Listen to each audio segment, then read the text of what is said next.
Putin ने लेकिन कब्जा करने की यूक्रेन में रफ्तार बढ़ा दी है। कहां कहां आगे बढ़ी है रूस की सेना, ये जानना बहुत जरूरी है। तो देखिए, ये हम आपको बता रहे हैं कि कहां कहां आगे बढ़ी है रूस की सेना। खार्किव और मेलिटोपोल में आगे बढ़ी है। इसके अलावा मारियोपोल और डोनेस्क में भी आगे बढ़ गई है रूसी सेना। साथ ही लुहांस्क और ज़ैपोरिज्जिया के साथ साथ खेरसोन में भी आगे बढ़ती हुई दिखाई दे रही है रूसी सेना। ट्रंप की शपथ के बाद ज़ेलेंस्की को डर भी था और ये उम्मीद भी थी। डर इस बात का कि ट्रंप यूक्रेन को हथियारों की सप्लाई बंद कर देंगे, और उम्मीद इस बात की कि बातचीत के जरिए ट्रंप सीज फायर करवा सकते हैं। ज़ेलेंस्की की आखिरी उम्मीद अब टूट चुकी है। पुतिन ने युद्ध विराम के लिए ऐसी शर्तें रख दी हैं जिसे ट्रंप के लिए पूरा करना बहुत मुश्किल है।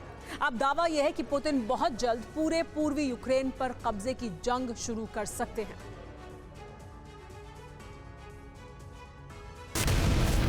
I, Donald John Trump, do solemnly swear.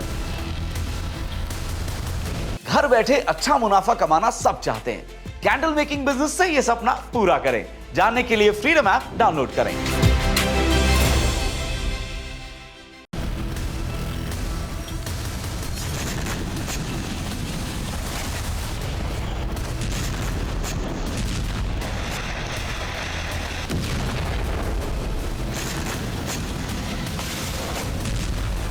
America की 47वें राष्ट्रपति की शपथ लेने के बाद डोनाल्ड ट्रंप एक के बाद एक फाइलों पर हस्ताक्षर कर रहे थे।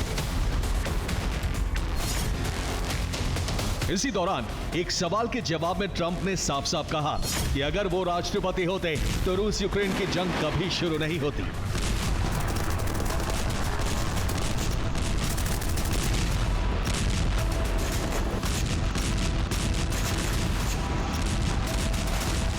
शपथ लेने के कुछ घंटों बाद ट्रंप को यकीन था कि वो रूस यूक्रेन जंग को खत्म कर देंगे, लेकिन अब उनका ये यकीन डगमगाता नजर आ रहा है। माना जा रहा है कि रूस यूक्रेन की जंग फिलहाल रुकने वाली नहीं है।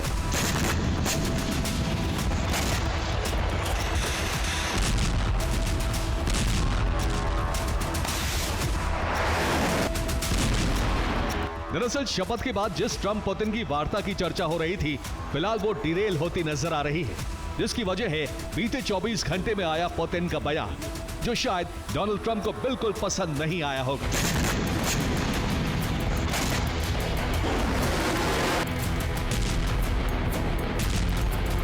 दरअसल ट्रंप की शपथ से कुछ देर पहले ही पुतिन ने रूसी सुरक्षा परिषद की बैठक बुलाई थी।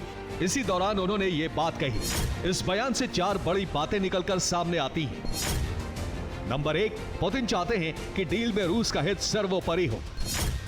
नंबर 2, डील का उद्देश्य अस्थायी सीजफायर नहीं होना चाहिए। नंबर 3, पुतिन दुश्मन को फिर से शक्ति इकट्ठा करने का मौका नहीं देंगे। नंबर 4, वार्ता का उद्देश्य दीर्घकालिक शांति होना चाहिए।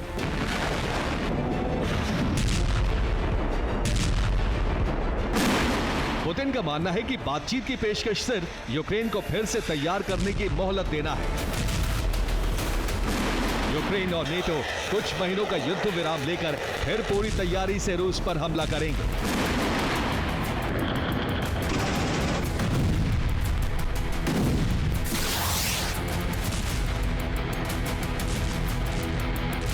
पुतिन ने साफ कर दिया है कि वार्ता के लिए जो मसौदा तैयार होगा उसमें पुतिन की बातों का ध्यान रखा जाना जरूरी है। बिना पुख्ता प्रस्ताव के रूस यूक्रेन की जंग में सीज फायर का सवाल ही नहीं उठता।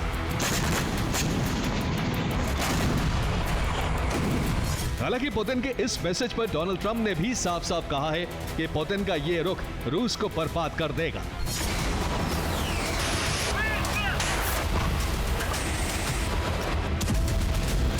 बीते 24 घंटे में जिस तरह के बयान ट्रंप और पुतिन की तरफ से सामने आए हैं, उससे ज़ेलेंस्की की आखिरी उम्मीद टूटती नजर आ रही है।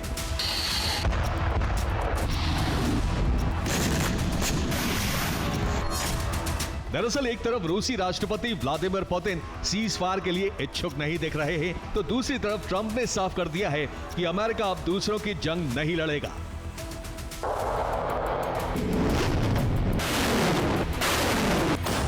यानी एक तरफ हथियारों की मदद बंद होने वाली है, वहीं सीज फायर की उम्मीद भी खत्म हो रही है। ऐसे में ज़ेलेंस्की को डर है कि पुतिन सेना यूक्रेन की भूमि पर कब्जे की जंग और तेज करेगी। जिसका ट्रेलर 6 नवंबर को ट्रंप की जीत के बाद ही दिखने लगा था।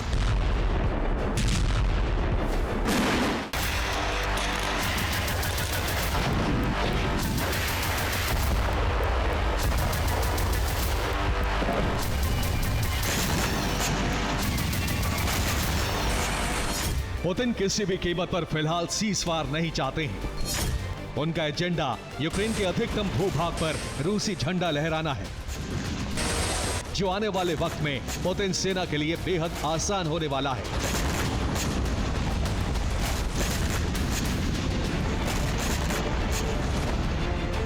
दरअसल एक तरफ ज़ेलेंस्की सेना को हथियारों की मदद बंद होने वाली है, वहीं दूसरी तरफ पुतिन को अपने मित्र देशों से बड़ी संख्या में हथियार मिलने वाले हैं।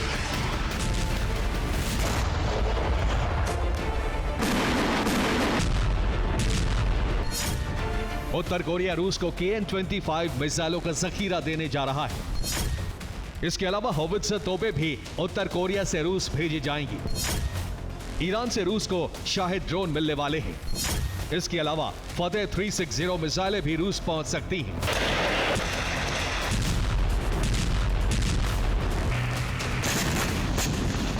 हथियारों का नया जखीरा रूस पहुंचते ही पुतिन यूक्रेन दहन का नया सिलसिला शुरू कर देंगे।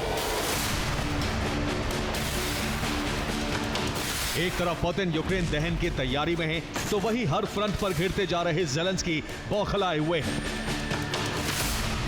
यूक्रेन के 3 पूर्व जनरलों को SBU ने हिरासत में ले लिया है।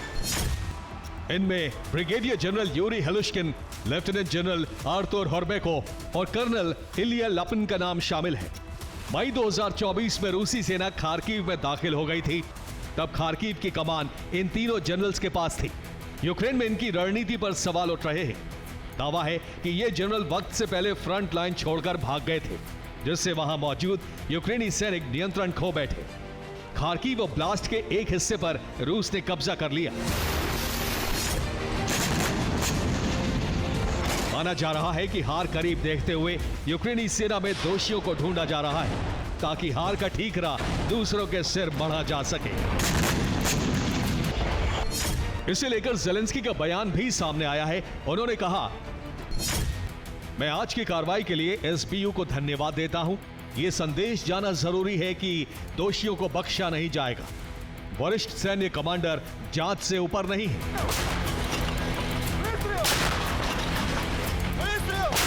साफ है, बीते 24 घंटे में वॉशिंगटन से लेकर क्रेमलिन तक जो कुछ हुआ, उसने यूक्रेनी सेना और ज़ेलेंस्की को घोर निराशा में डुबा दिया है।